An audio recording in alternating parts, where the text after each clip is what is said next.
حضرت عائشہ کہتی ہیں کہ میں نے رسول اللہ صلی اللہ علیہ وسلم کو کسی نفل کی ادائیگی کے لیے، یعنی سنت بھی اصل میں نفل نماز ہے، ایک فرض ہوتی ہے ایک نفل، پھر جو آپ نے زیادہ تاکید سے پڑھی ان کو سنت قرار دے دیتے ہیں اور باقی جو کبھی کبھار پڑھی وہ نفل ہو جاتی. کسی نفل کی ادائیگی کے لیے اتنی جلدی کرتے نہیں دیکھا جتنی جلدی آپ نماز فجر سے پہلے 2 رکعتوں کے لیے کرتے تھے. جلدی پڑھتے نہیں تھے، یعنی اس کی ادائیگی کے لیے آپ فکر کرتے تھے. حضرت عائشہ ہی سے روایت ہے کہ نبی صلی اللہ علیہ وسلم نے طلوع فجر کے وقت 2 رکعت نماز، یعنی فرض کی بات ہے یہاں، آپ نے 2 رکعت نماز پڑھنے کی شان کے بارے میں فرمایا کہ ان کو پڑھنا میرے نزدیک ساری دنیا سے زیادہ محبوب ہے. آپ نے فرمایا جو آدمی عشاء اور فجر کی نمازوں میں آ سکتا ہے تو اس پر لازم ہے کہ وہ آئے، اگرچہ اسے گھسٹ کے کیوں نہ آنا پڑے، یعنی گھٹنوں کے بل یا پیٹھ کے بل گھسٹ گھسٹ کے ہی آنا پڑے تو بھی آئے، لیکن آئے ضرور. کیوں؟ اس لیے کہ جو شخص فجر کی نماز پڑھتا ہے وہ اللہ کی حفاظت میں آ جاتا ہے. رسول اللہ صلی اللہ علیہ وسلم نے فرمایا جس نے صبح کی نماز پڑھی پس وہ اللہ کے ذمے میں ہے، اللہ کی حفاظت میں ہے، اللہ کے ذمے ہو گیا. پس اللہ تم سے اپنی حفاظت کے بارے میں کسی چیز کا مطالبہ نہ کرے. کیا مطلب ہے اس کا؟ یعنی جو اللہ کے ذمے ہے اس پر کوئی ظلم نہ کرے اور ظلم کر کے اللہ کے سامنے جواب دہ نہ ہو، اس لیے کہ جس سے اللہ پوچھے گا، مطالبہ کرے گا، یقیناً اسے اپنی گرفت میں لے لے گا اور لے کر منہ کے بل جہنم میں پھینک دے گا. اس سے کیا بات پتہ چلتی ہے کہ جو شخص فجر کی نماز کی حفاظت کرتا ہے وہ اللہ کے قریب ہو جاتا ہے، اللہ کی حفاظت میں ہو جاتا ہے. کسی کو حق نہیں کہ اس پر ظلم اور زیادتی کرے.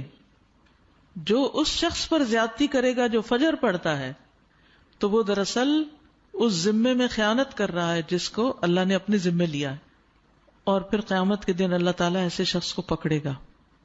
یعنی فجر پڑھنے والے کی عزت اور احترام لازم ہے، کیونکہ صرف مومن ہی اس کی پابندی کرتا ہے.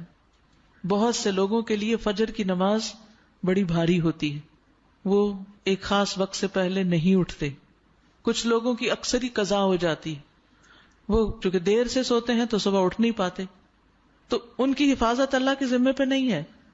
تو اس لیے بہت ہی فکر کرنی چاہیے کہ فجر کی نماز قضا نہ ہو، یعنی کوئی باقی کر لیں، نہیں، کیونکہ باقی تو پھر ہم جاگ ہی رہے ہوتے ہیں نا، تو اذان بھی سنائی دے دیتی ہے اور وقت بھی پتہ چل رہا ہوتا ہے اور دوسروں کو بھی ہم دیکھتے ہیں پڑھ رہے ہیں تو پڑھ ہی لیتے ہیں.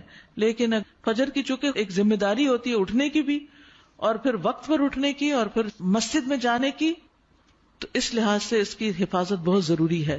اور فجر پڑھنے والا شام تک اللہ کی حفاظت میں ہوتا ہے.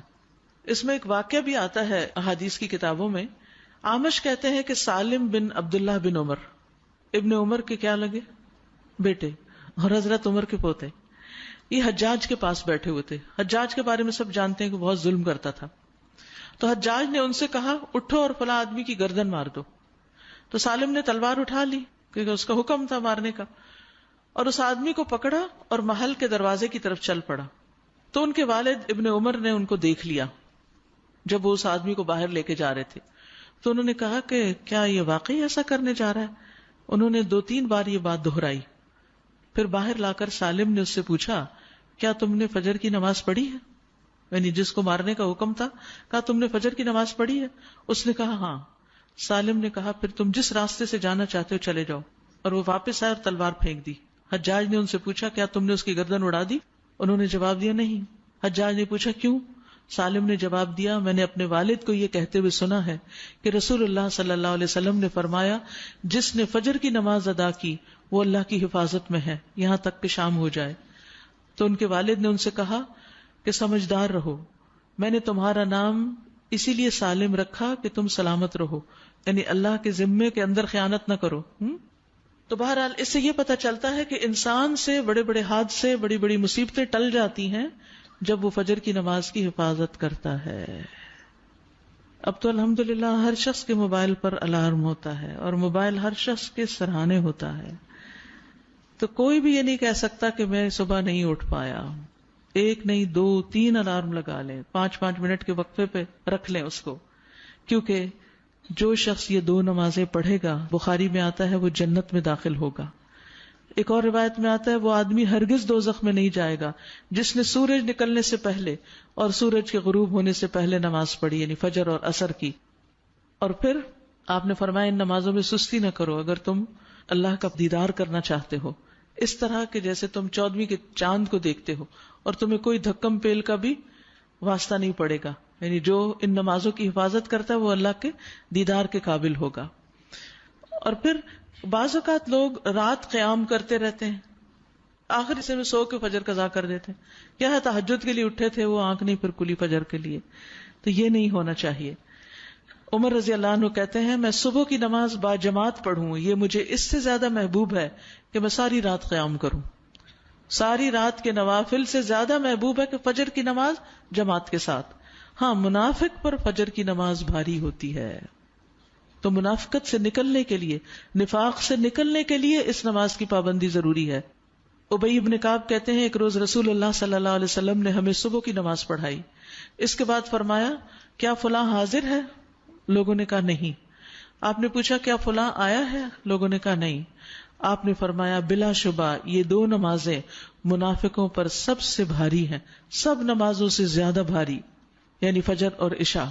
اور اگر تمہیں معلوم ہو کہ ان میں کیا کچھ اجر و ثواب ہے تو تم ان میں ضرور آؤ، خواہ گھٹنوں کے بل ہی کیوں نہ آنا پڑے. تو اس لیے خود بھی اور اپنے گھر والوں کو بھی، اپنے بچوں کو بھی اس کا پابند کریں. سبحانک اللہم و بحمدک اشہد ان لا الہ الا انت استغفرک و اتوب الیک. السلام علیکم و رحمۃ اللہ وبرکاتہ.